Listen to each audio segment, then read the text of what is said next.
Ya, terima kasih Anda masih bersama kami.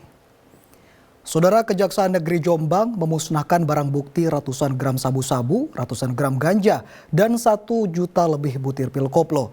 Barang bukti ini sudah dinyatakan berkekuatan hukum tetap atau ingkrah selama periode Juni hingga Oktober 2024. Kejaksaan Negeri Jombang Rabu pagi memusnahkan barang bukti perkara tindak pidana umum yang telah berkekuatan hukum tetap pada periode Juni hingga Oktober 2024. Acara ini digelar di halaman kantor Kejaksaan Negeri Jombang yang dihadiri beberapa perwakilan dari kepolisian dan Dinas Kesehatan Kabupaten Jombang. Barang bukti yang dimusnahkan terdiri dari sabu-sabu seberat 137,484 gram dari 24 perkara. 1.070.871 butir pil double L dari 20 perkara, 120.000 butir pil Yarindu, serta 28.000 lebih butir pil Karnopen. Selain itu juga dimusnahkan 310,22 gram ganja kering dari 1 perkara. Pemusnahan barang bukti ini merupakan bagian dari tugas dan wewenang kejaksaan dalam menjalankan putusan pengadilan yang telah inkrah, juga sebagai bentuk antisipasi agar barang bukti tidak disalahgunakan oleh pihak yang tidak bertanggung jawab. Jombang telah melakukan pemusnahan barang bukti yang telah inkrah. Ini dari 45 perkara tindak pidana umum yang diantaranya kami hari ini memusnahkan barang bukti berupa narkotika 137.484 gram dari 24 perkara dan pil double L sebanyak 1 juta butir lebih dari 20 perkara. Ada 11 paket, terus pil Yarindu sebanyak 120 butir, pil Karnopen 28.000 butir, ganja kering 310 butir 10 gram dari 1 perkara. Yang tujuan kami adalah untuk segera melaksanakan putusan yang telah berkekuatan hukum tetap dan barang bukti tersebut tidak disalahgunakan oleh pihak-pihak yang tidak bertanggung jawab, dan agar masyarakat dan tujuan kami Kejaksaan Negeri Jombang agar membuat efek jerah kepada pelaku, baik itu pemakai, terutama pengedar ganja maupun pil double L.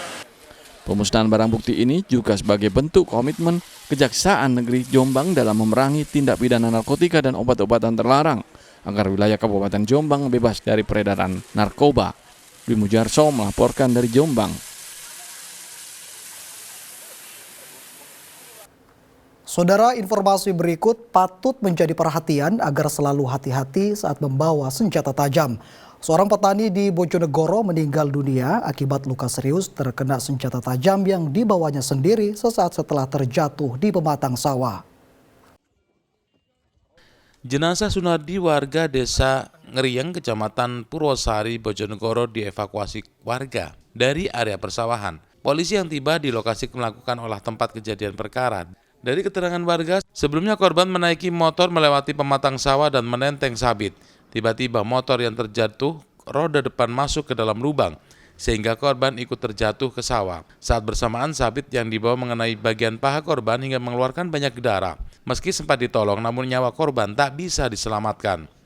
Pada saat itu berangkat dari rumah mengendarai sepeda motor dengan membawa sabit di tangan kirinya. Jadi yang tangan kanan memegang gas, yang tangan kiri memegang sabit. Nah, pada saat sesampai di jalan desa menuju ke sawah atau PUK itu ada terbuat dari paving block yang di tengahnya itu ada celah. Jadi ban depannya ngeril, istilahnya ngeril masuk ke lubang itu ya. Lubang itu dan akhirnya tidak bisa terkendali dan jatuh. Akhirnya tangan yang memegang arit yang dipegang di tangan kiri itu jatuh dan mengenai pahanya. Usai dilakukan identifikasi, jenazah Sunardi diminta pihak keluarga dan menolak dilakukan autopsi karena murni kecelakaan sendiri. Selanjutnya jenazah dibawa ke rumah duka untuk disemayamkan dan dimakamkan di pemakaman desa setempat. Muhammad Kodim melaporkan dari Bojonegoro. Saudara, seorang pemuda berusia 25 tahun dibekuk aparat Polres Jember. Pelaku diduga nekat memaksa kekasihnya untuk menggugurkan kandungan atau aborsi dengan meminum obat keras. Akibatnya korban tewas beserta janin yang baru dilahirkannya. Kepolisian Resor Jember Rabu siang meringkus FR, pemuda berusia 25 tahun warga Situbondo. Pelaku diduga terlibat kasus aborsi yang membuat kekasihnya seorang mahasiswi JA meninggal dunia beserta janin bayi dilahirkannya. Polisi menyita sisa obat keras yang dikonsumsi korban untuk menggugurkan kandungan berusia 7 bulan.